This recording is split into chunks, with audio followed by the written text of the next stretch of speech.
Hello friends, બહાર વરસાદની રીમઝીમ ચાલી રહી છે અને હવામાનમાં સરસ ઠંડક આવી ગઈ છે. આવા મસ્ત વાતાવરણમાં કંઈક રીચ, ટેસ્ટી અને હેલ્ધી પીવાનું મન તો થાય જ ને.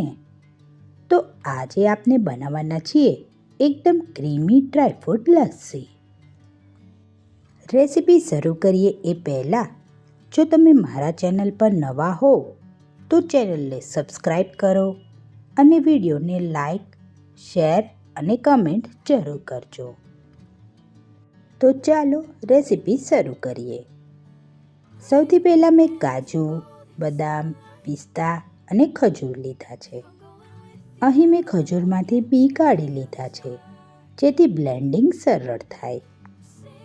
હવે આ બધાને મેં 15થી 20 મિનિટ માટે હુંફાળા દૂધમાં પલાળી રાખ્યા છે. હવે બ્લેન્ડર જારમાં આ બધા પલાળેલા ડ્રાયફ્રૂટ્સને અને એ જ દૂધ ઉમેરીને સાથે 3થી 4 ચમચી ખાંડ અને 3થી 4 નંગ એલચીના દાણા નાખીને બધાને હળવું બ્લેન્ડ કરી લીધું છે. હવે તેમાં 2 કપ ઠંડુ દહીં ઉમેરો. આ બધું ફરીથી 1થી 2 મિનિટ સારી રીતે બ્લેન્ડ કરી લઈએ જેથી લસ્સી એકદમ સ્મૂથ, થીક અને ક્રીમી બની જાય.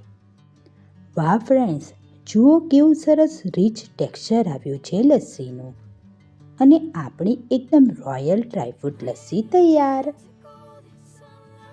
આ ડ્રાયફ્રૂટ લસ્સી માત્ર ટેસ્ટમાં જબરજસ્ત નથી પણ શરીરને ઇન્સ્ટન્ટ એનર્જી પણ આપે છે. તો આપણે મળીએ નેક્સ્ટ વિડીયોમાં. ત્યાં સુધી બધાને મારા જય ગણેશ.